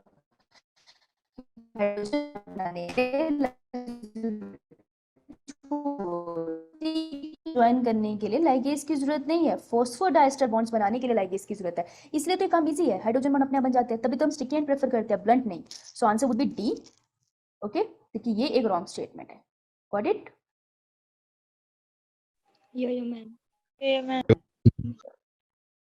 चलो ट्राई दिस वन। अरे अरे अरे ब्लैंक है।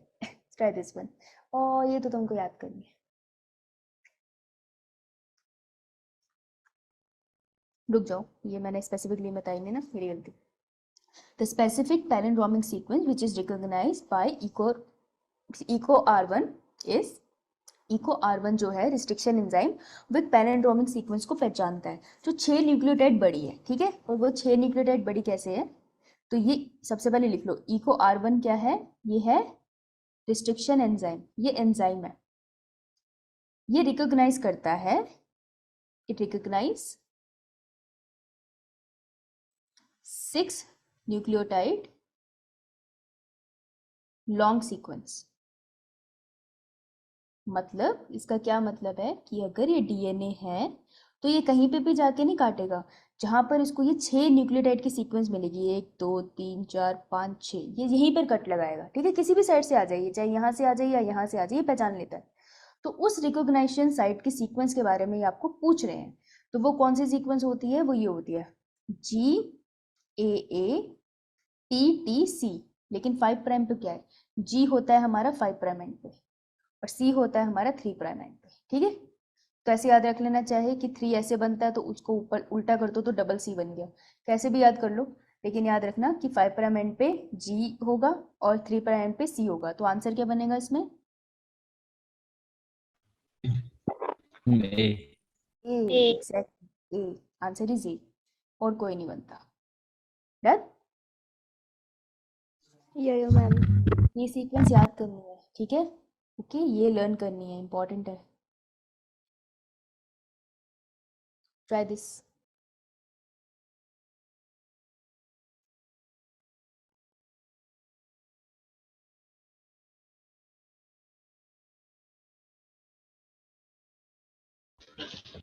It was the copy number of linked DNA in the test.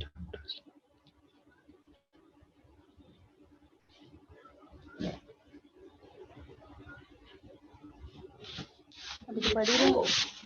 मैं एनसीईआरटी से कराती हूँ।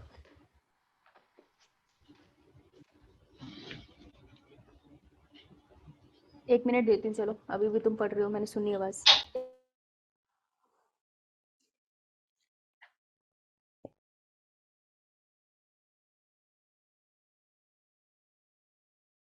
Five, 4, 3, 2, 1, stop. ओके, थोड़े से बच्चों ने पार्टिसिपेट किया, इसमें डर गया। The sequence that control the copy number of the link DNA in the vector is term. वो सीक्वेंस जो कंट्रोल करती है copy number of link DNA in A vector, उसको हम क्या कहते हैं? आंसर वुड बी, चलो एक मिनट, कौन से क्वेश्चन पे हम ये 8th पे है ना, कोई बात नहीं, जरा वापस आना, यहाँ पर वापस आओ। पीसीआर के पास थे हम लोग, ठीक है। पीसीआर से हमने क्या निकाली थी? हमने डीएनए निकाल लिया था, डबल स्टैंडर्ड फॉर्म में अभी भी वो, ठीक है। हमने डीएनए निकाल लिया था, हमने जीन ऑफ इंटरेस्ट निकाल लिया हमारा बेसिकली, है ना। जीन ऑफ इंटरेस्ट मैंने निकाल लिया है, लेकिन अभी भी डबल स्टैंडर्ड कंडीशन में। अब मैंने इसको पीसीआर में डाला, तो पीसीआर में 3 स्टेप होंगे जिसकी सीक्वेंस पे क्वेश्चन आता है। तो पीसीआर में क्या याद रखना है? सीक्वेंस, हमें याद रखना है एंजाइम, और हमें याद रखना है टेम्परेचर। कहाँ पर आया? राइट। तो डबल स्टैंडर्ड जो हमारा जीन ऑफ इंटरेस्ट आया, सबसे पहला स्टेप क्या करा जाएगा इसके साथ पीसीआर में? डीनेचुरेशन। डीनेचुरेशन, तो पहला स्टेप है हमारा डीनेचुरेशन। अब कुछ बच्चे सोच रहे होंगे कि मैम हम कहाँ वहाँ चल रहे थे, एकदम से अब पीछे आ गए। एक्चुअली नीट में तुम्हें ऐसा नहीं होगा ना, सीक्वेंस में आएगा, तो नीट में तो ऊपर नीचे आएगा। तो हम उसी की प्रैक्टिस क्लास में करना स्टार्ट करते हैं। अभी तुमको 1-2 दिन थोड़ा औखा लगेगा, लेकिन धीरे धीरे तुमको आदत हो जाएगी टॉपिक को फटाफट अपने माइंड को शिफ्ट करने की। उसके लिए बस तुमको सेल्फ स्टडी करके आना पड़ेगा, क्लास से पहले भी और क्लास के बाद भी। क्लास के बाद जितना क्लास में हुआ उतना, क्लास से पहले उस क्लास की प्रिपरेशन। तो तुमको बस प्रिपेयर होके आना है, फिर तुम शिफ्ट कर पाओगे। ये एक दिन में नहीं आएगा, ये कम से कम 21 दिन लगेंगी इसमें, इस चीज़ को करने में। तो पेशेंटली लगे रहना, हो जाएगा। तो सबसे पहले है डीनेचुरेशन। डीनेचुरेशन में क्या करते हैं हम लोग?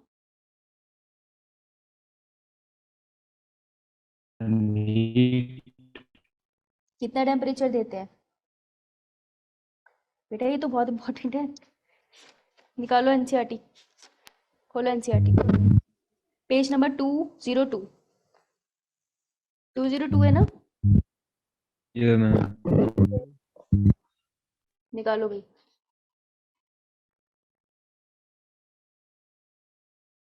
क्या क्या लगा हुआ है यहाँ पर?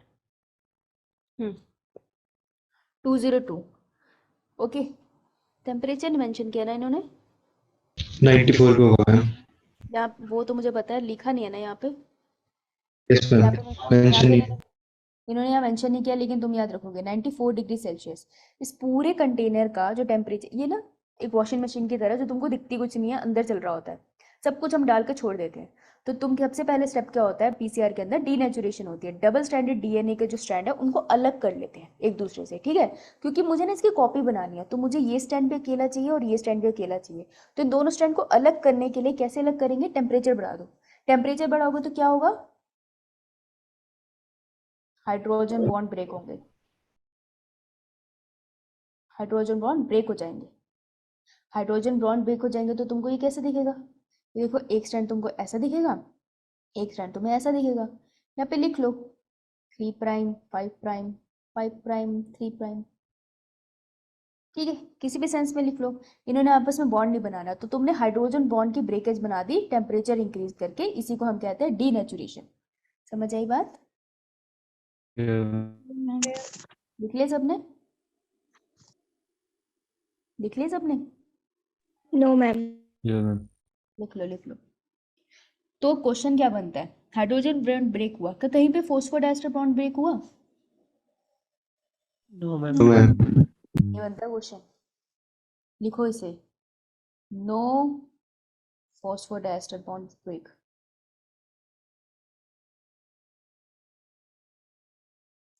कहाँ पर है फॉस्फोडाइस्टर बॉन्ड? अगर किसी को अभी भी कंफ्यूजन है तो देख लो एक बार, कि जैसे डीएनए डबल स्ट्रैंड होता है ना, तो ये जो आपस में बॉन्ड बनाते हैं न्यूक्लियोटाइड्स, इनको हम कहते हैं हाइड्रोजन बॉन्ड।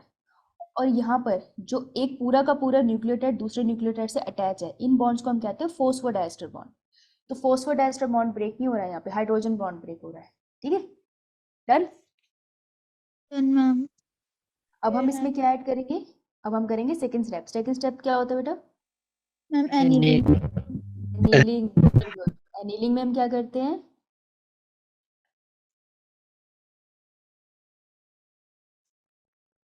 ऐड कर देते हैं हम, ऐड करते हैं कूल हम डाउन होगा सॉल्यूशन।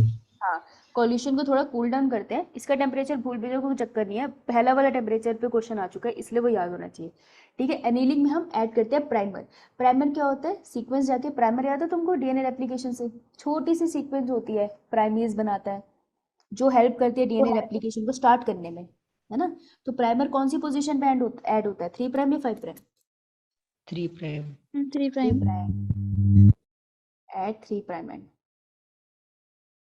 of each strand।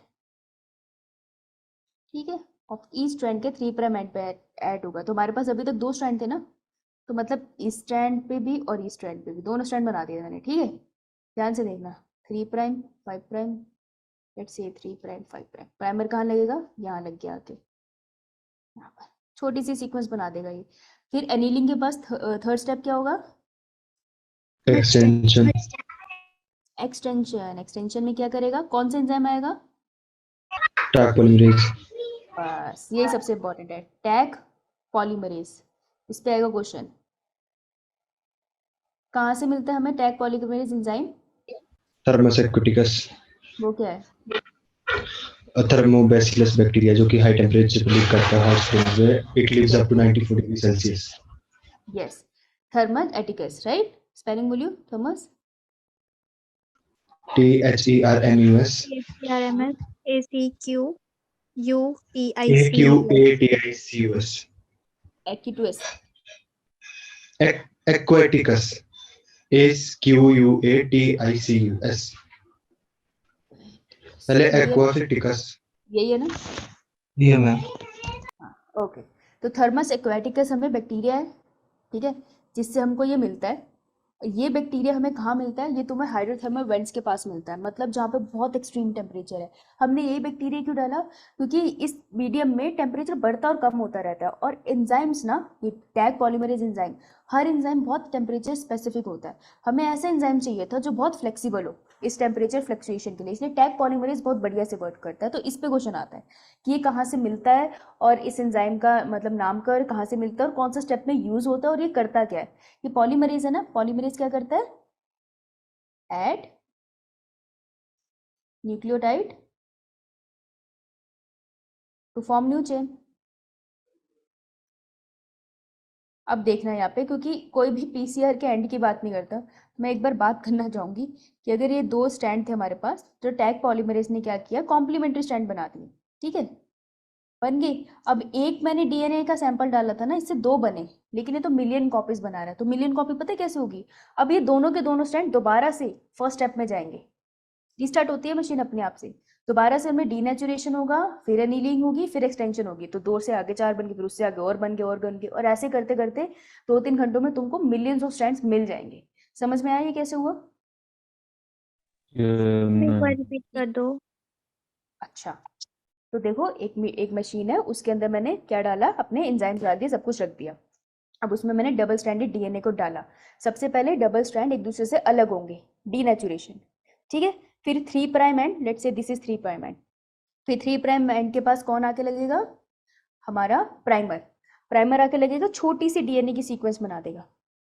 उसके बाद नेक्स्ट स्टेप में क्या होगा? टैग पॉलीमरेज एंजाइम आएगा और बिल्कुल कॉम्प्लीमेंट्री सीक्वेंस बनाएगा। तो पहले 2 स्ट्रैंड थे ना मेरे पास, अब मेरे पास कितने स्ट्रैंड हो गए? 4 स्ट्रैंड। ये 2 का पेयर है, ये 2 का पेयर है, अब 4 स्ट्रैंड हो गए। अब दोबारा से इनमें ये सारे स्टेप फिर से रिपीट होंगे, ये 4 के 4 स्ट्रैंड अलग होंगे, फिर इनमें दोबारा से ये स्टेप फॉरवर्ड होके नए नए स्ट्रैंड बनेंगे। तो बेसिकली हम सिर्फ एक बार डीएनए का सैंपल डाल के उससे बहुत सारे डीएनए के सैंपल बना सकते हैं। इसको कहते हैं पीसीआर। समझ आई बात? पक्का? मैम। किसकी क्लास है अभी? Ma'am physics. हर्षल की क्लास है ना? अच्छा, ओके, तो हमने बना लिया। ओके, मल्टीपल कॉपी बना ली। अच्छा, तो अब मेरे पास बहुत सारी कॉपीज है मेरे जीन ऑफ इंटरेस्ट की, ये देखो यहाँ बना दी मैंने, ठीक है। बहुत सारी कॉपीज है मेरे पास जीन ऑफ इंटरेस्ट की। अब मैं क्या चाहती हूँ, मेरे को ये जीन बनाना ही क्यों था? मुझे इससे वो प्रोटीन बनाना था जो माइक्रोब्स को भगाए, है ना। मुझे इससे वो प्रोटीन बनाना है कि मेरी बॉडी में अगर ये जीन आ गया तो माइक्रोब्स उससे दूर रहे। तो अगर मुझे ये इससे वो प्रोटीन बनाना, तो मुझे तो बहुत सारी क्वांटिटी में प्रोटीन बनाना है, तो मैं क्या करूंगी कि मुझे ये प्लांट सेल के अंदर लेट से डालना है, तो लेट से इससे बहुत सारा प्रोटीन बनाने के लिए मैं इसके नंबर को और इंक्रीज कर दूंगी। उसके लिए प्रोसेस क्या होता है, ध्यान से सुनना। दो प्रोसेस है। ये है मेरा होस्ट सेल, होस्ट सेल है मेरे पास, जिसके अंदर मैं ये जीन डालूंगी और ये बहुत सारे ऐसे प्रोटीन बना लेगा जो मैं आगे यूज करूंगी। तो होस्ट सेल के अंदर मुझे ये जीन ऑफ इंटरेस्ट डालना है, तो दो मेथड है। या तो मैं इससे डायरेक्टली इसमें डाल दूं, डायरेक्टली इसके अंदर डाल दूं gene of interest host cell के अंदर, या फिर मैं इस जीन ऑफ इंटरेस्ट को किसी वेक्टर के ऊपर रख दूं और फिर ये वेक्टर हमारा होस्ट सेल के अंदर डाले। तो there are two methods in which gene of interest आप किसी होस्ट सेल में डाल सकते हो। होस्ट सेल वो सेल है जो हमारे प्रोडक्ट को बहुत भारी क्वांटिटी में बनाएगा। इतनी बात समझ आई?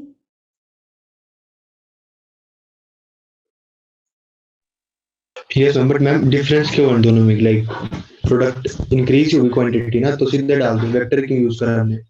क्योंकि टेक्निक की फिजिबिलिटी है, जो वेक्टर मेथड है वो ज्यादा फिजिबल है, डायरेक्ट मेथड में रिजल्ट हमें ज्यादा अच्छे मिलते नहीं है, इसलिए। ठीक है, ये पॉइंट सबको समझ आया कि क्या किया मैंने, कि मुझे जो मेरे पास ये जीन है ये प्रोटीन बनाएगा बड़े बड़े मतलब का, ठीक है, मैं इससे बहुत सारा मार्केट में प्रोडक्ट ले सकती हूँ। तो इससे जो प्रोटीन बनाना है, मैं एक और सेल के अंदर डाल के प्रोटीन बना लूँ, या मैं पहले इसको किसी वेक्टर पे रखूँ फिर सेल के अंदर डाल दूँ और फिर प्रोटीन बनाऊँ। तो दो मेथड है मेरे पास, समझ आई बात? समझ आई यो बात? Ma'am, yes ma'am. बाकी बच्चों की आवाज नहीं आ रही? आंचल, मीनाक्षी, गुरप्रीत, तरुण? यो मैम। ओके।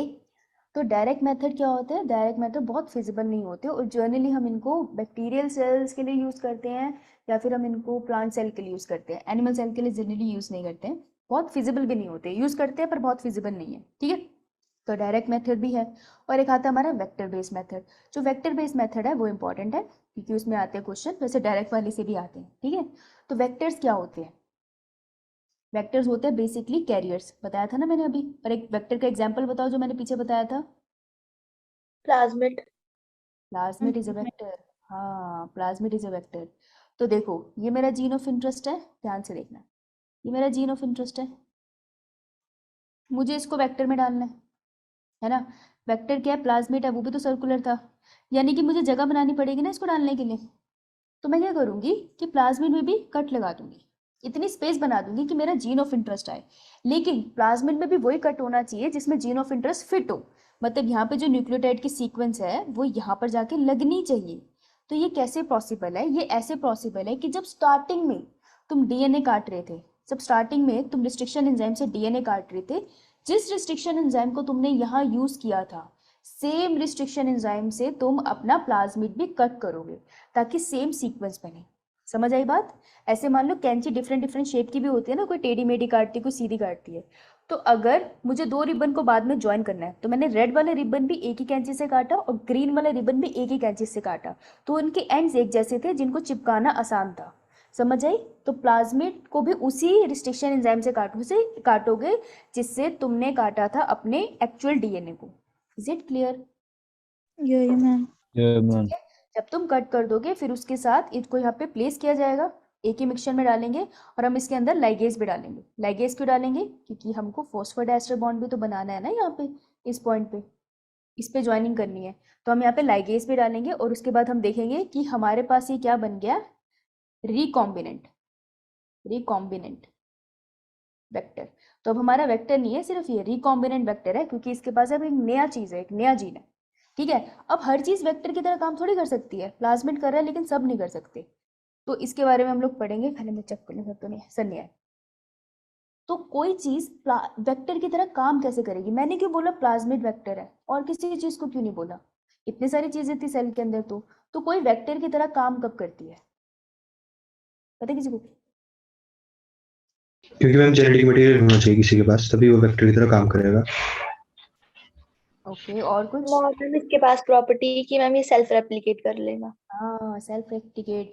अगर मैंने इसको डाल दिया, इस वेक्टर को मैंने डाला होस्ट के अंदर, ये रहा मेरा होस्ट है ना, ये रहा येलो वाला होस्ट, ये येलो वाला होस्ट है ना, इसका अपना जेनेटिक मटेरियल है, अपना लगा हुआ है ये छड्डो, लेकिन मैंने इसके अंदर अपना जेनेटिक ये वाला भी डाल दिया वेक्टर।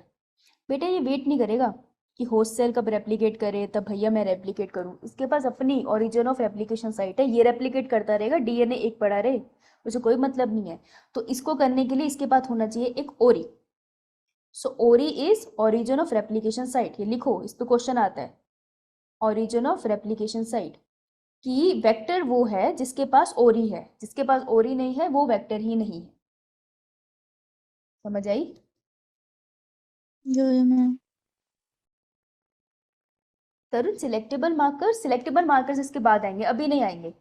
सिलेक्टेबल मार्कर नहीं अभी आएंगे यहाँ पर, ठीक है। तो ओरी is origin of replication site, तो जिसके पास ओरिजिन ऑफ रेप्लिकेशन होती है वो वेक्टर की तरह काम करते हैं और नहीं कर पाते, ठीक है। तो this is a main phenomena. तो ओरी करता क्या है, ओरी क्या करता है? ओरी की पहले तो लिख लो फुल फॉर्म, ठीक है, मैंने पीछे लिखवा दी। ओरी क्या काम करता है? Starts replication of A vector. ये क्वेश्चन आता है नीट में, कराऊंगी आगे, ठीक है। तो रेप्लिकेशन को स्टार्ट करने के लिए ओरी का काम है बहुत जरूरी। Is it clear? Yo yo ma'am. Ma'am. ठीक है, क्वेश्चन लगा ले जब तक सर नहीं आए। यो मैम। क्लिक लगा लो, क्लिक लगा लो, अब कर लोगे स्टार्ट। बस ये क्वेश्चन कराना तो मुझे इसलिए करा रही थी, लास्ट ईयर का ही है ये। ओके गुड, अरे सबको आ गया आंसर, सब समझ गए क्वेश्चन क्या है। हम वही पढ़ रहे हैं, इसलिए क्वेश्चन के साथ करा रही थी मैं, हम वही पढ़ रहे हैं जो एक्चुअल में आता है ना। और देखो पूरा चैप्टर भी ऑलमोस्ट तुम्हारा कवर हो गया है, सिर्फ इसमें जो बचा है वो है फिंगरप्रिंटिंग और बायोरिएक्टर्स। 10 मिनट लगेंगे मुझे। स्टॉप, सबको आता है आंसर है। The sequence that control the copy number of the linked DNA in the vector is termed as ori. Ori है जो कॉपी नंबर मैनेज करती है। कॉपी नंबर क्या होता है? कॉपी नंबर क्या होता है ये तो पता नहीं है, मैं तो बताया नहीं मैंने। कॉपी नंबर क्या है नमूनो? मैम कितनी कॉपीज बनेगी? हाँ, कितनी कॉपीज बनेगी, किसकी? वेक्टर की। वेक्टर की बात हो रही है ना, तो ओरी डिसाइड करेगा कितनी बार वो रेप्लिकेट होगा, और कोई रेप्लिकेशन डिसाइड नहीं करेगा उसकी, राइट। तो कॉपी नंबर डिसाइड करता है ओरी।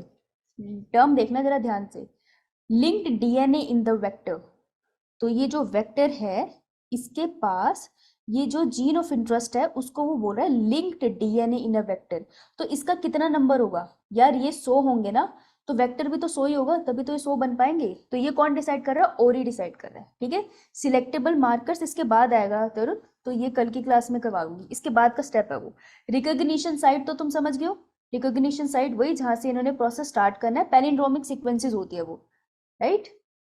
ये सब मिले जुले वर्ड है, बस ओरी याद रखना तुम। डन? ठीक है, मैं यो मैम। रिकॉर्डिंग स्टॉप करती हूँ।